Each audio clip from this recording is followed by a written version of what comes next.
और इनको जो कुछ एक ये चून मंगे हैं ना, भीख मंगे, जो ये मंदिरों के ऊपर जिनका गुजारा चलता है, जो मांगते हैं, जो हमारे टुकड़े पर पड़ते हैं, ये लोग उकसारे हैं। और आजकल सरकार में इनका हाथ है। मेन संविधान को, लोकतंत्र को ये बर्बाद करने में तुले हुए हैं। पहले देखा था एक 2013 में मुजफ्फरनगर वाला कांड, फिर उसके बाद में देखा हमने 2016 में जाट आरक्षण वाला कांड, फिर उसके बाद में देखा हमने 2020 में किसान आंदोलन वाला, अब 2023 में ये महिला पहलवानों वाला। ये 2024 में मात्र वोट लेने के लिए धर्म के ठेकेदार ये धार्मिक दंगे करवाते हैं। मोनू मानेसर के नाम से एफआईआर दर्ज, 2 साथी राजस्थान से उठा करके जिंदे जला दिए गए, उसका एफआईआर में इस लड़के का नाम है। जो आदमी जेल में होना चाहिए था वो यात्रा का नेतृत्व करेगा, वो वीडियो डाल के उनके धमकी देगा। साथियों समझो इन बातों को। जून 87 में चुनाव जीते और चौधरी देवीलाल की सरकार बनी, तो उस टाइम जो पेंशन, बुढ़ापा पेंशन बनाई गई थी, तो हमने उस एरिया में पेंशन बनाई भी थी और बांटी भी थी।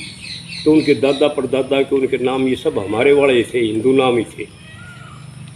तो हमने वहाँ ये पाया कि बाद में जब उस हिस्ट्री में बढ़े, उस गहराई में बढ़े, तो वो सभी हमारे ही वंशज हैं, हमारे ही खून है, हमारा ही ब्लड है वो। और इनको जो कुछ एक ये चून मंगे हैं ना, भीख मंगे, जो ये मंदिरों के ऊपर जिनका गुजारा चलता है, जो मांगते हैं, जो हमारे टुकड़े पर पड़ते हैं, ये लोग उकसारे हैं। और आजकल सरकार में इनका हाथ है। मेन संविधान को, लोकतंत्र को ये बर्बाद करने में तुले हुए हैं। हमारा इस दंगे फसाद से कोई मतलब नहीं है, कोई लेना देना नहीं है। हमारा भाईचारा बढ़ा रहे, हम अपने भाईचारे के साथ हैं। जो हमने पहले देखा था एक 2013 में मुजफ्फरनगर वाला कांड, फिर उसके बाद में देखा हमने 2016 में जाट आरक्षण वाला कांड, फिर उसके बाद में देखा हमने 2020 में किसान आंदोलन वाला, अब 2023 में ये महिला पहलवानों वाला। अब उसकी नीचे नीचे एक और ये छुपाया गया मणिपुर कांड, तो सब कुछ आग में झोंकना। तो यही हालत जो है ना, उसको दबाने के लिए एक ये और कांड चला दिया। अब इसमें मेवात का आपस में दंगे फसाद करवा दिए उनके। ये एक बहुत गहरी साजिश है। और हमने वोट की भूख है, वोट की राजनीति है, अगले चुनाव आने वाले हैं। तो मेरी सभी से ये प्रार्थना है, और मेवाती भाइयों से भी, वहाँ की खाप चौधरी पाल भी, और ये सारी जितनी पाल है वहाँ की, कि आप अपनी भी पंचायत इकट्ठी करके सब भाईचारा ही, भाईचारे को बनाए रखें। और भारत के संविधान और इस भारत के लोकतंत्र की रक्षा हमारी और आपकी है। इन चून मंगे, भूख मंगे, ये तो ऐसा ही काम करेंगे, ऐसे ही लगे रहेंगे। इनका तो धंधा है। इन्होंने तो ये है कि भाई किस तरह 7 जन्म तक हमारी सरकार बनी रहे, इससे आगे इन लोगों ने कोई मतलब नहीं है। आप शांति बनाए रखें और किसी किस्म के, किसी के बहकावे में, किसी के चक्कर में ना आए। मेरी तो इतनी प्रार्थना है।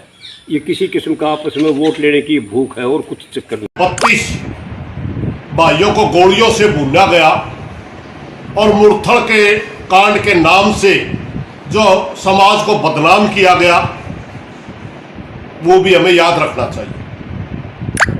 इन धर्म के ठेकेदारों ने जब हमें बॉर्डर के ऊपर अपनी मंडी बचाने के लिए, अपनी जमीन बचाने के लिए 13 महीने बैठे रहे, उनको किस तरह हमारे को गालियां दी, वो भी हमने याद रखना चाहिए।